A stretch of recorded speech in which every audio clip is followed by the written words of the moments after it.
بیننده برنامه اخباری آزادی هستید. درود. امروز 16 میون است و خبرهای نوی تاجیکستان و جهان دوام 15 دقیقه آینده نشر خواهد شد. نگاه به سرخط خبرها. دونالد ترامپ پرزیدنت آمریکا گفت که با ایران به سازش رسیدند و گلوگاه هرمز باز می شود.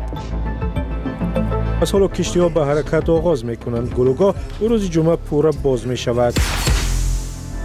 نزدیکان محمد علی حییت عضو زندانی حزب ممنوع نهضت اسلامی از شکنجه و اذیت او در زندان شکایت دارند. دوبینکا شب میکنه، خودش نه فرمان میتیه، دوبینکا شب میکنه. در حالی که مقامداران و کارشناسان تاجیکستانی درباره تأثیر منفی زحمت کودکان حرف میزنند، پدر میگوید کار پسرش بهتر از کوچه‌گردی است. قطیب پدر که باشه در یک جای میدونه که همین جای قطیب سر کار میکنه، یک چیز یاد میگیره، نرمان میشه پدر. یک منصبدار بلندپایه حکومت آمریکا گفته است که واشنگتن و تهران اعلامیه تفاهم ختم جنگ و افتتاح گلوگاه هرمز را امضا کردند. با قول این منبع از طرف ایالات متحده آمریکا پرزیدنت دونالد ترامپ و نایب او جی دی ونس و از طرف ایران رئیس پارلمان این کشور محمد باقر قالیباف سند یاد شده را به طور مجازی امضا کردند. پیش بینی می شود که مراسم امضای سازش 19 میون در ژنو دایر خواهد شد.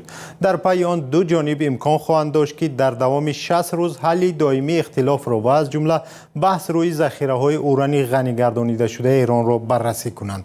دیروز در فرانسه هنگام ملاقات با پرزیدنت این کشور امانوئل ماکرون، پرزیدنت ایالات متحده آمریکا دونالد ترامپ این خبر را تصدیق کرد. کیومر سیاتا گزارش خبرگزاری رویترز را آماده کرده است. دونالد ترامپ رئیس جمهوری آمریکا که در فرانسه قرار دارد گفت که متن اساسی سازشنامه با ایران نهایی شده است و آخری هفته در ژنو امضا خواهد شد. هنوز متن سازشنامه نشر نشده است. ترامپ از آن استقبال کرد.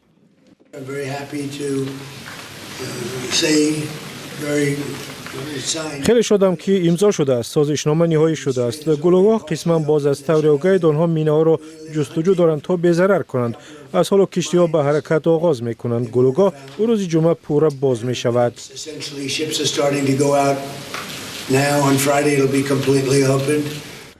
بر اساس این سازشنامه باید تنگی یا گلوگاه هرمز باز و آتش بس 60 روز دراز شود. در این مدت جانب‌ها باید بر سر برنامه هسته‌ای ایران و مسئله‌های دیگر بحثی راه حل جستجو کنند. پس از این اعلان نرخ نفت که زیاده از 3 ماه باز بالا رفته بود یک بار پایین شد. تا آغاز جنگ از راه هرمز 20% نفت جهان می‌گذشت. مقامات دو کشور می‌گویند احتمال این سازشنامه برای ایران سود یا فایده داشته باشد و تحریم‌ها نسبت به این کشور سبکتر خواهند شد. هرچند مقامات آمریکا تاکید می‌کنند که این از آن وابسته است که تا کجا تهران از ساختن سلاح هسته‌ای و سرمایه‌گذاری گروه‌های مسلح چون حزب الله که آمریکا تروریستی می‌داند دست خواهد کشید. دونالد ترامپ گفت دادن امتیاز از رفتار مقامات ایران وابسته است. جناب پرزیدنت، سازشنامه سبک کردن تحریم‌های ایران را در بر می‌گیرد؟ نه، چون این چیزی نیست. این به رفتار آنها وابسته است. اگر آنها آن چیزی را که لازم است اجرا کنند، برداشتن تحریم‌ها شروع می‌شود. سوال‌های اساسی از جمله سرنوشت ذخیره اورانی ایران که سالها باز بحث می‌شود، هنوز بی پاسخ مانده است. همزمان درگیری میان اسرائیل و حزب الله در لبنان یک بخش بحث برانگیز این سازشنامه دانسته می شود. اسرائیل میگوید با وجود دعوت بر رعایت آتش بس نیروهایش را از لبنان بیرون نمی کند و به حمله های حزب الله پاسخ خواهد داد. حزب الله یک گروه نیمه نظامی و حزب سیاسی است که بخش کلانی از جنوب لبنان را زیر نظر دارد. امریکا این گروه را سازمان تروریستی می داند و اتحاد اروپا تنها شاخه نظامی آن را در فهرست سیاه قرار داده است. حالا درگیری ها کم شدند ولی بس نشدند. هر روز از زد و خوردها از لبنان گزارش می رسد. یک منصبدار ایالات متحده به خبرگزاری رویترز گفته است که بیرون شدن نیروهای اسرائیل از لبنان بخش سازشنامه با ایران نبود و در همین حال یک مقام بلندپایه اسرائیل به خبرگزاری رویترز گفته است که این سازشنامه برای اسرائیل دهشتبار است و تمام حکومت این کشور بر همین عقیده اند. و برمیگردیم به موضوع از تاجیکستان. نزدیکان محمد علی حید، معاون زندانی رئیس حزب ممنوع در تاجیکستان، از احوال بد او در زندان نگرانی دارند.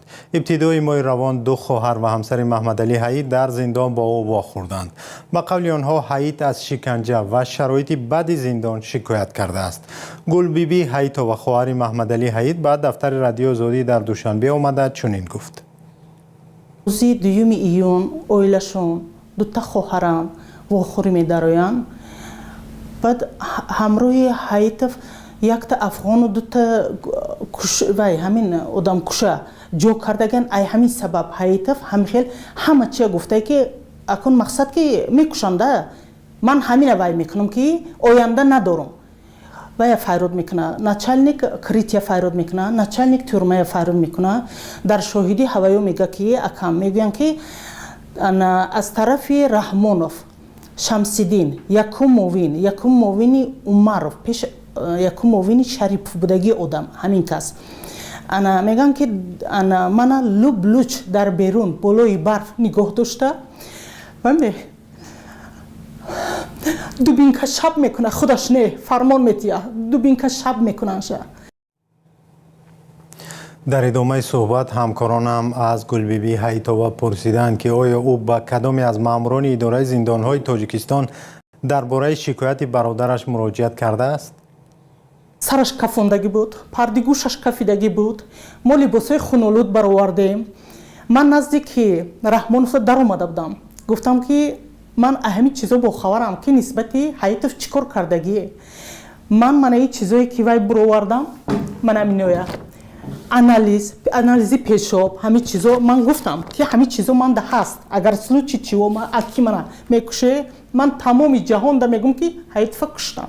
هر وقتی که انمی بوم دراین ویا چی میکنن پراویر که امی ویا کو چیز چوروش میگرفتن، پاستلوش میگرفتن، تفالوش میگرفتن، دوروش انمی درد دل کتی خوب رفتگی کو دوروش نمیتیان. فهمیدی؟ وقتی که بعد من مراجعت کردم دو دوای کردم که نسبت یمی آدم وای میکنه گفته کو بعد دوروش دادن. تلاش‌های ما برای گرفتن شرحی رسمی از سرریاست اجرای جزای جنایتی تاجیکستان که مسئول نظارت از زندان‌ها است بی‌نتیجه بود.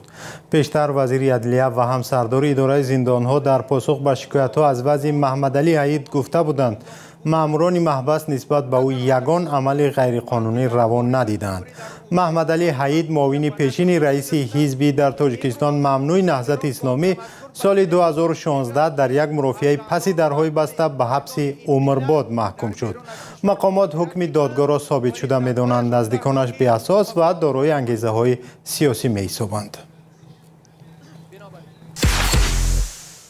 مجلس نمایندگان مجلس عالی تاجیکستان امروز 16 ایون قانون درباره عوف را بررسی کرده است. در خبرنامه در صفحه فیسبوکی مجلس نمایندگان گفته شده است که قانون درباره عوف موردی بررسی قرار گرفته قرار دخلدار قبول کرده شد.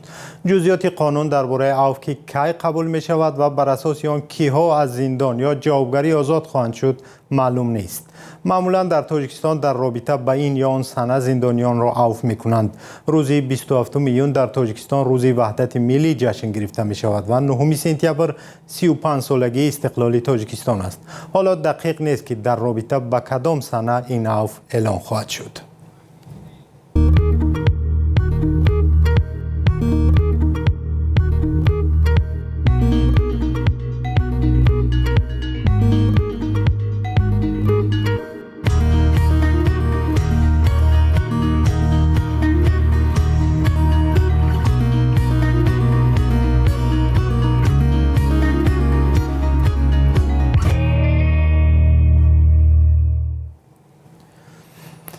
در تاجیکستان دیدن کودکانی که مشغول کارهای گوناگون هستند یک چیزی معمولی به نظر می رسد، ولی قانونگذاری کشور و قانونهای بین المللی جلب کودکان نورسان به مهنت را منع می کنند.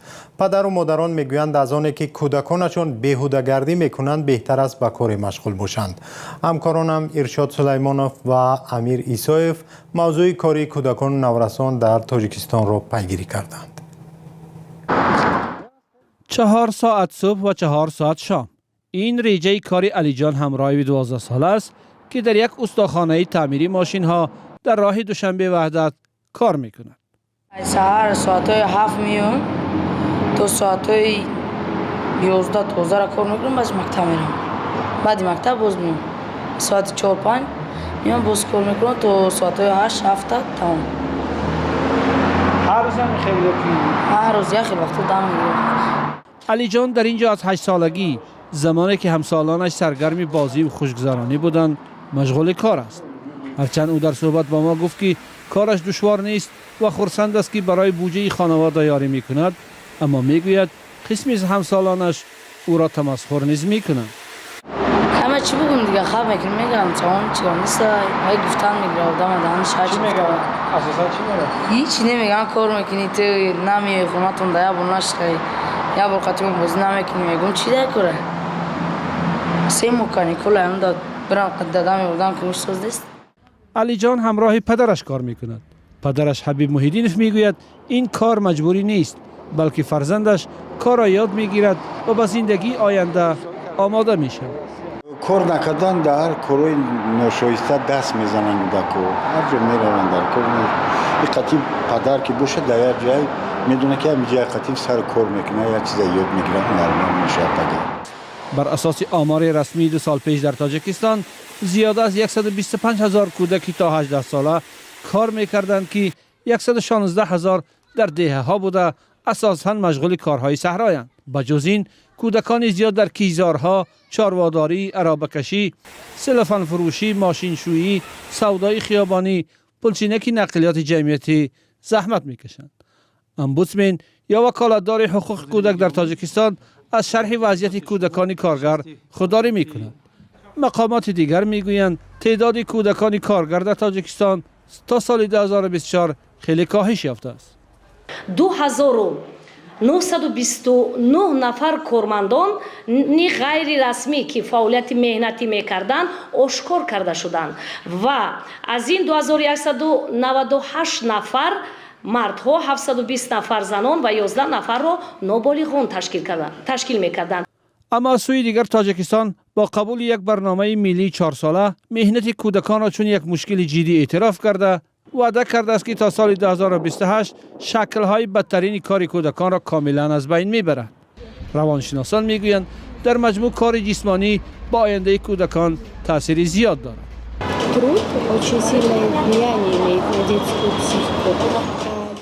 طور به ما معلوم است وقتی کودکان به کار آغاز میکنند آنها به انبوه فشارهای روحی، تحقیرهای گوناگون و پس‌زنی روبرو میشوند. برای روان یک کودک این خیلی بسیار است. در آینده این میتواند نه تنها رشد ذهنی آنها، حتی میتواند بر رشد فونکسیون شناخت روانی آنها نیز تاثیر بگذارد.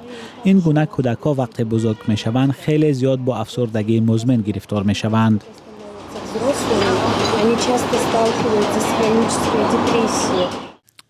قانونگذاری تاجیکستان کار کودک را به طور رسمی تنها از 16 سالگی اجازه می دهد. به طور استثنا با رضایت خطی والدان برخی کودکان می توانند از 14 سالگی کار کنند. برای کودکانی تا 16 ساله کار نباید از 24 ساعت در یک هفته بیشتر باشد.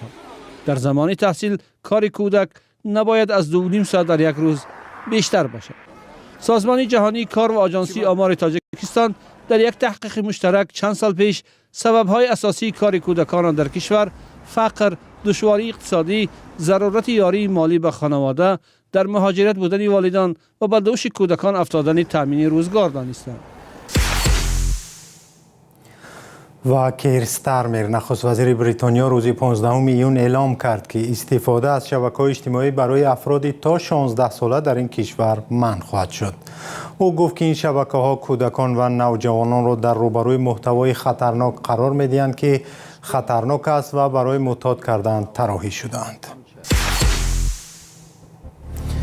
سپاس که تا پایان برنامه ما را همراهی کردید. اگر خواهید که از خبرهای روز بی‌خبر نمانید، سامانه رادیوی آزادی آزادی.org و صفحه‌های رادیو آزادی در تیک تاک و تلگرام، فیسبوک و اینستاگرام و یوتیوب و ایکس را پیگیری کنید.